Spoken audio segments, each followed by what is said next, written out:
Please bear with my service dog. I am a disabled veteran and she is still in training. And yes, this is one of our VA benefits.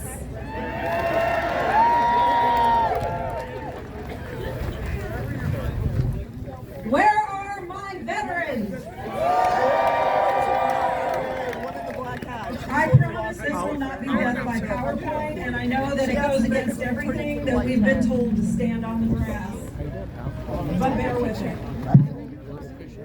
This protest is not just today, it's all weekend long. And every day after that! Please remember, there will likely be people out here that are going to try to engage with us. No, we do not want that. This is a peaceful protest this weekend. There is nothing they would like more than to get us to react. We have the Speaker of the House claiming that we're paid protesters. He's an asshole!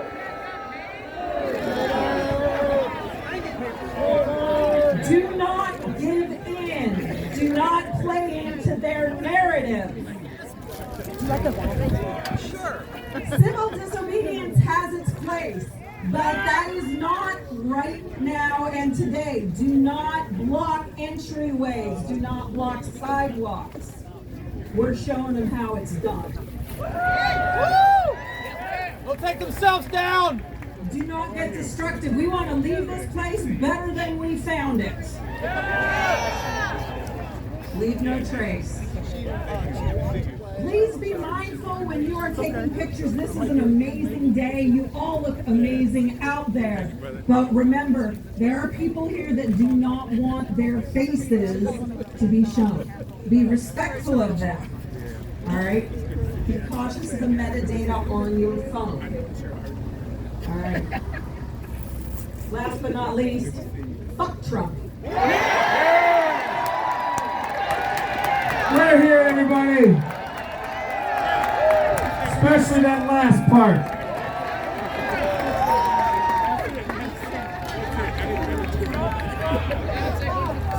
Last time, yeah, that's all right. Let it out. Fine with me.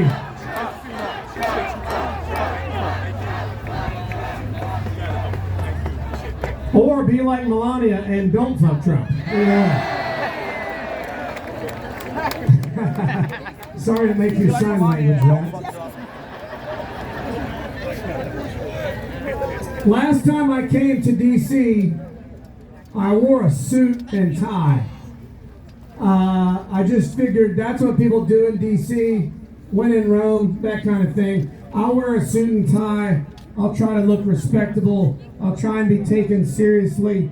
And in that time, since I spoke last on January 3rd, I've thought a lot in the past couple of weeks about what I might wear today. Should I get a different suit? I only have one.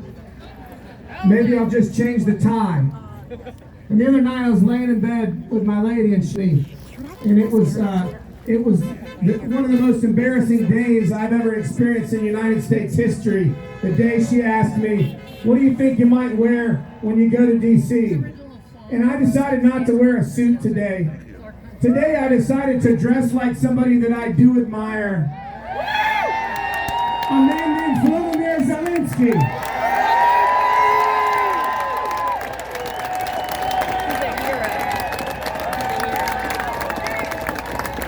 And I would like to formally invite J.D. Vance in his eyeliner, in that diaper-wearing douchebag with the orange makeup on his fat elderly face, to come down and ask me about my outfit.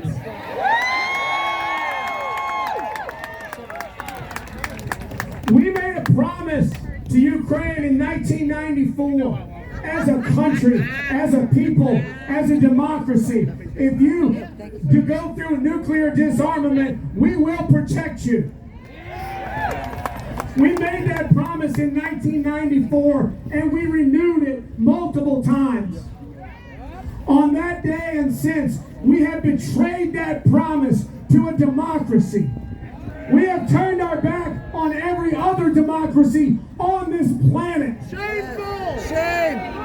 To side with Russia and North Korea and Iran. And anyone who thinks that is patriotism is one of the most intellectually simple people that have lived in world history. There's nothing patriotic about that. There's nothing tough about that. And if you're wondering why it might have happened, let me tell you. And it's not hyperbole, and it's not exaggeration, and it's not melodrama. Donald Trump is a Russian asset.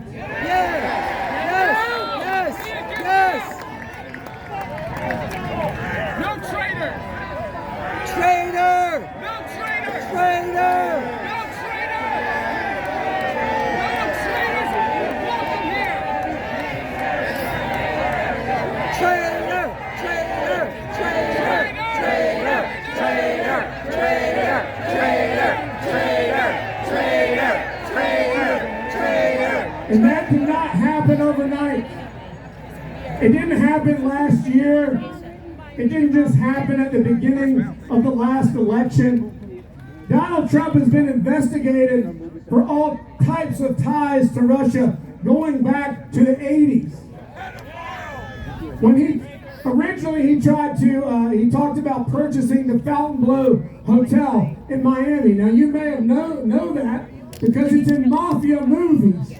It is a mafia hangout in Miami. He wanted to own that because he admires criminals and he's always wanted to be one. He laundered money for those people and then he went on to launder it for Russians.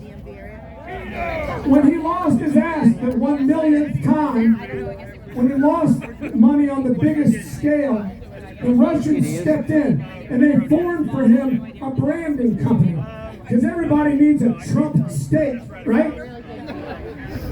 Trump neckties, Trump water, Trump wine, Trump vodka, Trump shuttles, Trump casinos, Trump mortgage, Trump airline, Trump entertainment, Trump university, Trump fighting league, all these other things. I probably left out a dozen of them. They all failed. That branding company started for him by the Russians with the CEO named Felix Sater. I encourage you to Google Felix Sater, because if you do, the first line that pops up is Felix Sater is a Russian criminal. That is Donald Trump's longest standing business partner.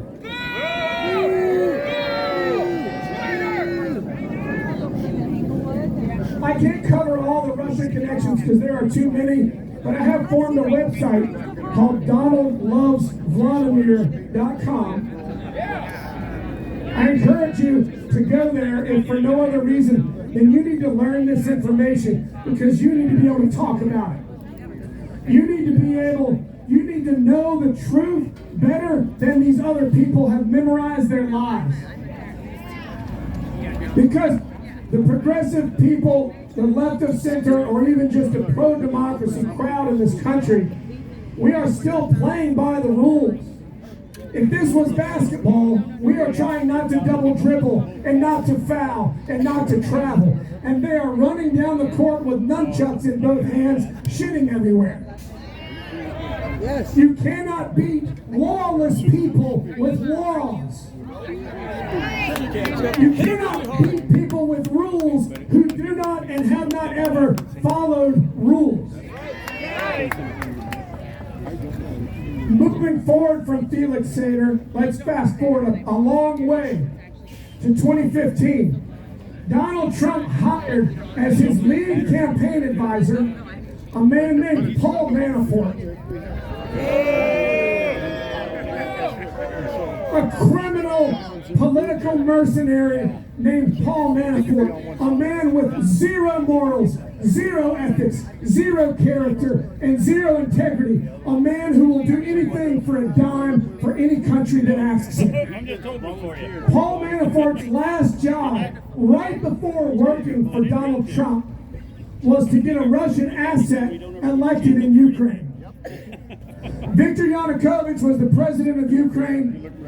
He extorted people, he bribed people, he stole, he embezzled, he spent money on lavish nonsense. It took a little while for the people of Ukraine to realize that he was a Russian asset, but when they did, they ran him out of office. And what Russia thought was going to be a 3-day takeover because they had an asset in the presidency has become a 3-year battle that they have still yet to win. Russia is not as strong as they pretend to be.